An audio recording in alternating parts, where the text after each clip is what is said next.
सुबह होते ही मम्मी की आवाज़, ज़रा मार्केट से जाके आ जाओ। थोड़ी देर बाद मेहमान आ गए। कभी टीवी चल रहा होता है, कभी छोटे भाई बहन शोर मचा रहे होते हैं और कभी खुद का मन ही नहीं करता। फिर हम बोल देते, यार घर में पढ़ाई नहीं होती। लेकिन एक सच सुनो, जिस घर में तुम रहते हो उसी तरह के घरों से हर साल 1000 स्टूडेंट नीट, जेईई और दूसरे कम्पिटिटिव एग्ज़ाम क्रैक करते हैं। तो फिर प्रॉब्लम घर में नहीं होती, प्रॉब्लम होती है स्ट्रेटेजी में। जब घर में पढ़ाई नहीं होती तो टॉपर क्या करते हैं। मैं तुम्हें आज एक छोटी सी कहानी सुनाती हूँ। 2 स्टूडेंट थे, दोनों के घर का एनवायरनमेंट ऑलमोस्ट सेम था। दोनों के घर में काम भी बहुत होते थे, शोर भी होता था, डिस्ट्रैक्शन भी थे और दोनों के पास सेम एक्सक्यूजेस होते थे। पहला स्टूडेंट रोज़ कहता था, आज मूड नहीं है, कल से सीरियसली पढ़ूंगा, घर का एनवायरनमेंट ही ख़राब है, यहाँ पढ़ाई पॉसिबल ही नहीं है। दूसरा स्टूडेंट भी परेशान होता था, उसके घर में भी सेम प्रॉब्लम थी, लेकिन उसने एक बात समझ ली थी, परफेक्ट एनवायरनमेंट कभी नहीं मिलेगा। उसने वेट करना बंद कर दिया। जब 20 मिनट मिलते फ़ोन साइड में बुक खोल देता, जब घर में शोर होता तो हेडफोन लगाकर या कॉर्नर में बैठकर पढ़ लेता। सुबह सबके उठने से पहले 1 घंटा, रात को सबके सो जाने के बाद रिवाइज कर लेता। कभी किचन के पास, कभी टेरेस पर, कभी बेड के कोने पर, जहाँ जगह मिलती वहाँ पढ़ लिया। उसने एनवायरनमेंट चेंज नहीं किया, उसने अपनी आदत चेंज की। उसने एक्सक्यूज़ेस को अपनी आइडेंटिटी नहीं बनने दिया और धीरे धीरे उसकी कंसिस्टेंसी उसकी स्ट्रेंथ बन गई। 1 साल बाद पहला स्टूडेंट अभी भी बोल रहा था घर में पढ़ाई नहीं होती और दूसरा स्टूडेंट अपना एग्ज़ाम क्रैक करके अपने सपने की तरफ बढ़ चुका। अब इस स्टोरी का सबसे इम्पॉर्टेंट पार्ट समझो।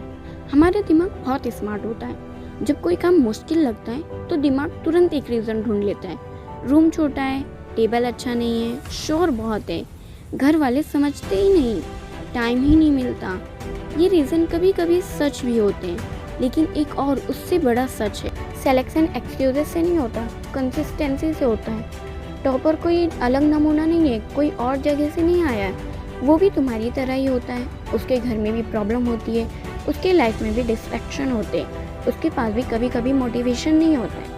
फ़र्क सिर्फ इतना है, टॉपर हर प्रॉब्लम को एक्सक्यूज़ नहीं बनने देता, वो हर प्रॉब्लम के साथ काम करना सीख लेता है। वो परफेक्ट कंडीशन का वेट नहीं करता, वो इम्परफेक्ट कंडीशन में भी काम कर लेता है। और यही स्किल लाइफ में सबसे ज़्यादा काम आती है, क्योंकि दुनिया तुम्हारे लिए कभी परफेक्ट नहीं होगी। एग्ज़ाम भी टफ होगा, लोग भी डिस्ट्रैक्ट करेंगे, मूड भी हर दिन सेम नहीं रहेगा, लेकिन जो इंसान इन सब के बीच भी पढ़ लेता है वही आगे निकलता है। आज अगर तुम सोच रहे हो कि मैं तो घर में पढ़ ही नहीं पाता, तो एक बात याद रखना, तुम्हें 10 घंटे का परफेक्ट स्टडी रूम नहीं चाहिए।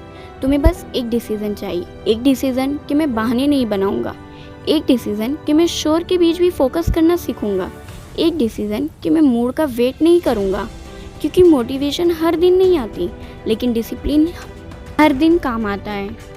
और डिसिप्लिन का मतलब ये नहीं कि तुम परफेक्ट हो, डिसिप्लिन का मतलब है तुम इनपरफेक्ट सिचुएशन में भी अपना काम कर रहे हो।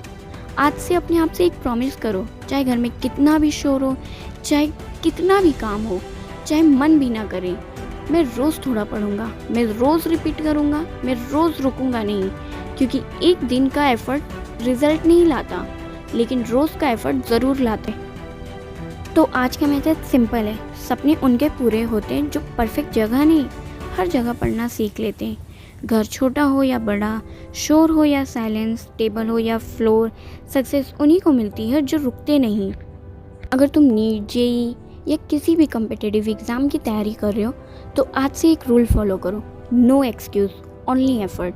कमेंट में सिर्फ एक वर्ड लिखो, नो एक्सक्यूज़। आज से बहाना ख़त्म और सिलेक्शन की जर्नी शुरू।